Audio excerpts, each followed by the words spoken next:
Actually ಅದೇ achievement. ಈಗ ನಾವು ಅಷ್ಟೇ, ಭೀಮಾನು ಅದೇ ಟೈಮ್ ತೊಗೋತು. ನನಗೆ ಅರ್ಥ ಆಗತ್ತದು ಯಾಕೆ ಆ ಟೈಮ್ ತೊಗೊಳತ್ತೆ ಅನ್ನೋದು. ಒಂದು ಒಳ್ಳೆ ಪ್ರಾಡಕ್ಟ್ ಕೊಡಬೇಕು ಅಂದರೆ ವೆಯ್ಟ್ ಮಾಡಬೇಕು ನಾವು. ಈ ಸಿನಿಮಾನ ಟ್ರೈಲರ್ ನೋಡಿದಾಗ ನಂಗೆ ಸಖತ್ ಇಂಪ್ರೆಸ್ ಆಗಿದ್ದು ಸ್ಪೆಷಲಿ ನಿಮ್ಮ ಲುಕ್ಸು.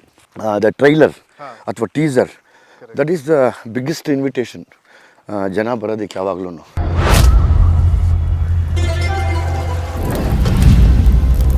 ಈಗ ಲೈಕ್ 30th ಪೆಪ್ಪೆ ಸಿನಿಮಾ ರಿಲೀಸು, 10 ದಿನ ಇದೆ. ನನಗೂ ಖುಷಿ ಆಯಿತು. ನಾನು ಇವತ್ತು ನಿಮ್ಮ ಸಿನಿಮಾದ ನಾನೊಬ್ಬ ಫ್ರೆಂಡಾಗಿ ನಿಮ್ಮ ಸಿನಿಮಾಗೆ ಪ್ರಮೋಟ್ ಮಾಡೋದು, ಒಬ್ಬ ಭಾಗಿಯಾಗಿ, ಒಬ್ಬ ಒಳ್ಳೆ ಸ್ನೇಹಿತನಾಗಿ ನನಗೆ ಯಾವಾಗಲೂ ಇಷ್ಟ. ನಮ್ಮ ಕನ್ನಡ ಸಿನಿಮಾಗಳು ಸಖತ್ತಾಗಿ ಆಗಬೇಕು ಅನ್ನೋದಿಷ್ಟ. ಆಮೇಲೆ ಸ್ಪೆಷಲಿ ನಾನು ಈ ಸಿನಿಮಾನ ಟ್ರೈಲರ್ ನೋಡಿದಾಗ ನಂಗೆ ಸಖತ್ ಇಂಪ್ರೆಸ್ ಆಗಿದ್ದು ಸ್ಪೆಷಲಿ ನಿಮ್ಮ ಲುಕ್ಸು.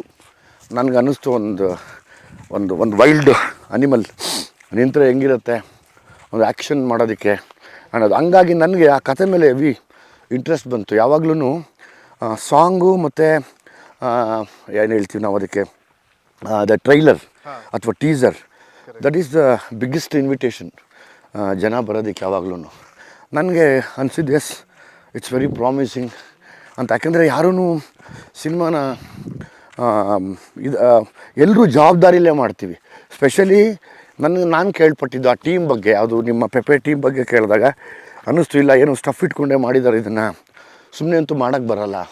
ಸುಮ್ಮನೆ ಅಷ್ಟು ಬೋಲ್ಡಾಗಿ ನಾವು ಆ್ಯಕ್ಷನ್ ವಿಷಯ ಆಗಲಿ ಅಥವಾ ಇನ್ನೇನೋ ಹೇಳ್ತೀವಿ ಅಂದರೆ 100% ಆ್ಯಕ್ಷನ್ ಸಿನಿಮಾ ಮಾಡಬೇಕು ಅಂತ ಎಲ್ಲ ಹೇಳ್ತಾ ಇದ್ರು. ಬಟ್ ನನಗೆ ಈಗ ಆ್ಯಕ್ಷನ್ ಸಿನಿಮಾ ಮಾಡಿದ್ರೂ ಅದರಲ್ಲಿ ಒಂದು ಕಂಟೆಂಟ್ ಇರಬೇಕು, ಒಂದು ರೀಸನಿಂಗ್ ಇರಬೇಕು. ಎಕ್ಸಾಕ್ಟ್ಲಿ. ಆ್ಯಂಡ್ ಪ್ರತಿ ಫೈಟ್ ಇಂದ ಒಂದು ಇಮೋಷನ್ ಇರಬೇಕು. ಹೌದು ಅದೆಲ್ಲ ಮಾಡಿದ್ರೇ ಚೆನ್ನಾಗಿರುತ್ತೆ. ಜಸ್ಟ್ ಆ್ಯಕ್ಷನ್ ಮಾಡಬೇಕಂತ ಸುಮ್ಮನೆ ಒಂದು ಸ್ವಲ್ಪ ಫೈಟ್ಸ್ ಆ್ಯಡ್ ಮಾಡಿದ್ರೆ ಹೌದು. ವಿನಿ, ಇದು ಮಳೆಯೇ ಸಾಂಗ್ ಮಾಡಿದ ಜಾಗ ಇದು. ನನ್ನ ಫೇವ್ರೇಟ್ ಜಾಗ. ನಾನು ಸಂಜನಾ ಆನಂದಲ್ಲಿ ನಡ್ಕೊಂಬರ್ತೀವಿ, ರಣಮಳೆ, ಆ ಮಳೆಯಲ್ಲಿ ಶೂಟ್ ನಡ್ಕೊಂಬಂದಿದ್ದ ಜಾಗ. ಮತ್ತು ಇಲ್ಲಿ ಆ ಜೀಪಲ್ಲಿ ಬಂದು ಇಲ್ಲಿ ಕೂತ್ಕೊಳ್ಳೋ ಜಾಗ ನಂಗೆ one of the favourite place ಇದು. ಒಳ್ಳೆಯದು. ನಾವು ಆ್ಯಕ್ಚುಲಿ ಇಲ್ಲಿ ಸೇರಿದ್ದು, ಬೆಂಗಳೂರಲ್ಲಿ ಸೇರಲಿಲ್ಲ. ಹೌದು. ನನಗೆ ತುಂಬ ಮಾನಸಿಕವಾಗಿ ಖುಷಿ ಆಗುವಂಥ ಜಾಗಗಳೇ ಕಾಡು, ಬೆಟ್ಟ, ಗುಡ್ಡ. ನಂಗೆ ಸಖತ್ ಇಷ್ಟ ಯಾವಾಗ್ಲೂ. ಈ ಕಡೆ ಕೂರೋಣಲ್ಲ 2 ಸೆಕೆಂಡು ಆರಾಮಾಗಿ. ಮುಳ್ಳಿದೆ ಹುಷಾರು. ತರರಾ ತರರಾ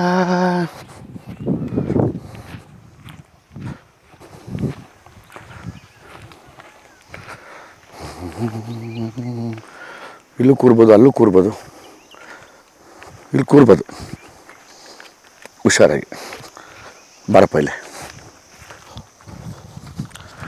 ಯಾ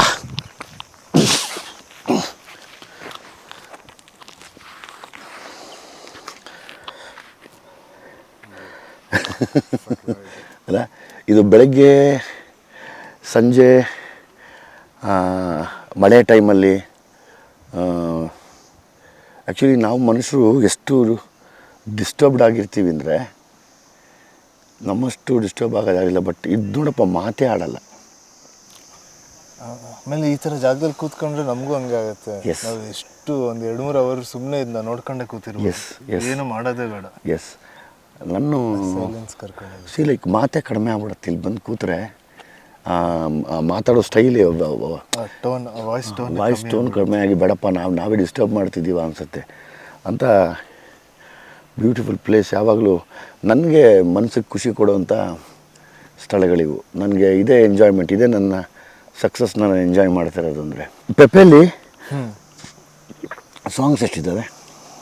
ಸಾಂಗ್ಸ್ ಆ್ಯಕ್ಚುಲಿ ಒಂದೇ ಸಾಂಗ್ ಇರೋದು. Okay, good. ಓಕೆ, ಈಗ ರೀಸೆಂಟಾಗಿ ಒಂದು ಬಿಟ್ಟಿದ್ವಿ. ಓಕೆ. ಸೊ ಅದು ಒಂದೇ ಸಾಂಗ್ ಇರೋದು ಇಡೀ ಸಿನಿಮಾಲಿ. ಓಕೆ.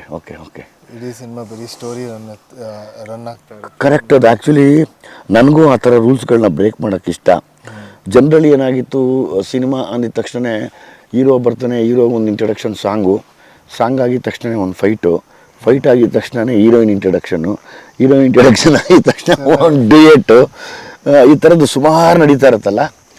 ಅದನ್ನು ಬ್ರೇಕ್ ಮಾಡೋದೇ ಇವಾಗ ಹೊಸ ರೂಲ್ಸು. ಅಂದರೆ ನೋಡೋರು ತುಂಬ ಅಪ್ಡೇಟ್ ಆಗಿಬಿಟ್ಟಿದ್ದಾರೆ ಇವತ್ತು. ಜನಕ್ಕೆ ಅದು ಆ ಟೆಂಪ್ಲೇಟ್ ಎಷ್ಟು ಅಭ್ಯಾಸ ಆಗಿದೆ ಅಂದರೆ ಅವರು ತುಂಬಾ ಗೆಸ್ ಮಾಡಕ್ ಸ್ಟಾರ್ಟ್ ಮಾಡ್ತಾರೆ. ಎಸ್ ಎಸ್ ಎಸ್ ಅವ್ರಿಗೆ ಅರ್ಧ ಸ್ಟೋರಿ ಆಗ್ಲೇ ತಲೆಯಲ್ಲಿ ಕೂತ್ಬಿಟ್ಟಿರುತ್ತೆ. ಕೂತ್ಬಿಟ್ಟಿರುತ್ತೆ. ಹೌದು, ಸೊ ಬ್ರೇಕ್ ಮಾಡಿದಾಗ ಒಂದೊಂದು ಸೀನು ಸಪ್ರೇಟ್ ಸಪ್ರೇಟ್. ಹೌದು, ಎಕ್ಸಾಕ್ಟ್ಲಿ. ಸುಮ್ಮನೆ ಫುಲ್ ಕಥೆ ಹೇಳೋದು ಬೇಡ. ಯಾಕೆ ಪೆಪ್ಪೆ ಯಾಕೆ ನೋಡಬೇಕು ಅಂದರೆ ಪೆಪ್ಪೆದಿಂದ ಇನ್ನೊಂದು ಏನು ಇಷ್ಟ ಅಂದರೆ ಇದೇ ಥರ ಒಂದು ಕೂರ್ಗಲ್ಲಿ ತೆಗ್ದಿದ್ದು. ಓಕೆ, ಒಂದು ವಿಶಾಲವಾದ ಜಾಗ.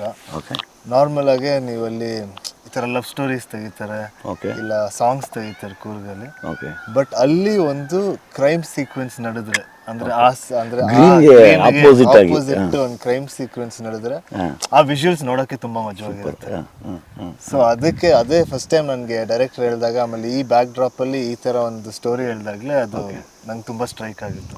ಆಮೇಲೆ ಜನಕ್ಕೂ ಅದೊಂದು ಹೊಸ ಎಕ್ಸ್ಪೀರಿಯನ್ಸ್ ಅನ್ಸುತ್ತೆ. ಕರೆಕ್ಟ್ ಕರೆಕ್ಟ್, ಉಲ್ಟಾ ಹೇಳೋದು ಕರೆಕ್ಟ್, ಅದು ನಿಜ ನಿಜ. ಟೋಟಲ್ ನಂಬರ್ ಆಫ್ ಡೇಸ್ ಎಷ್ಟು ಶೂಟ್ ಮಾಡಿದ್ದು? ಇದಕ್ಕೊಂದು 50 days ಶೂಟ್ ಮಾಡಿದ್ವಿ. ಓಕೆ. ಬಟ್ ಒಂದು 2.5 years ಆಯಿತು. ಯಾಕಂದರೆ ಆ ಗ್ರೀನು ಬರೀ ನಮಗೆ ಒಂದು ಶಾರ್ಟ್ ಪೀರಿಯಡ್, ಲಶ್ ಗ್ರೀನ್ ಸಿಗೋದೇ ಒಂದು ಶಾರ್ಟ್ ಪೀರಿಯಡ್. ಈಗ ಮಳೆ ಆದಮೇಲೆ, ಮಳೆ ಟೈಮಲ್ಲಿ ಅಂತೂ ಕೂರ್ಗಲ್ಲಿ ಹೆವಿ ಮಳೆ, ಶೂಟ್ ಮಾಡೋಕ್ಕಲ್ಲ. ನಾವು ಎಷ್ಟೊಂದ್ಸಲಿ ಶೂಟಿಂಗ್ ಹೋಗಿ ಅಲ್ಲಿ ಒಂದ್ಸಲಿ ಮಳೆ ಸ್ಟಾರ್ಟ್ ಆದರೆ ಒಂದು 7 ದಿನ 8 ದಿನ ಕಂಟಿನ್ಯೂಸ್ ಆಗಿ ಬರುತ್ತೆ. ಒಂದ್ಸಲಿ ಶೂಟಿಂಗ್ ಹೋಗಿ ವಾಪಸ್ ಬಂದಿದ್ದೀವಿ. ಓಕೆ. ಸೊ ಯಾಕಂದ್ರೆ ಆ ಗ್ರೀನ್ ಬೇಕು ಅಂತ. ಅದಾಗಿ ಒಂದು 3 monthsಗೆ ತಿರ್ಗಾ ಸಮ್ಮರ್ ಬಂದ್ಬಿಡುತ್ತೆ, ತಿರ್ಗಾ ಶೂಟ್ ಮಾಡೋಕ್ಕಲ್ಲ. ಲೈಟು ಟಾಪ್ ಲೈಟ್ ಹೆವಿ ಇರುತ್ತೆ.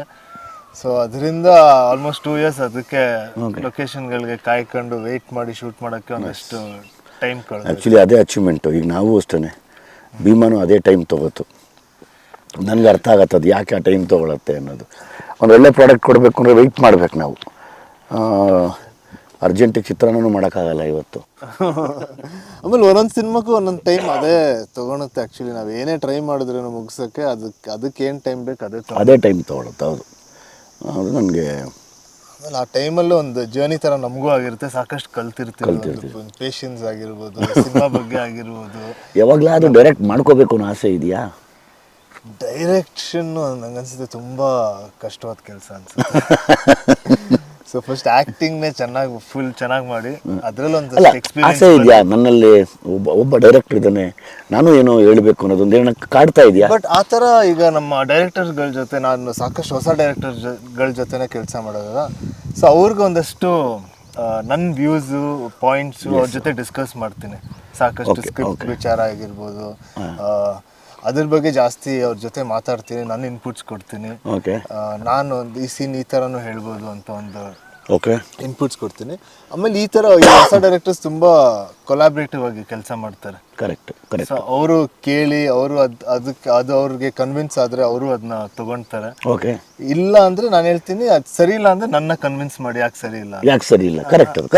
ಆ ಇದರಲ್ಲಿ ಕೆಲಸ ಮಾಡಿದಾಗ ಇನ್ನೂ ಸೂಪರ್, ತುಂಬ ಖುಷಿ ಆಗುತ್ತೆ.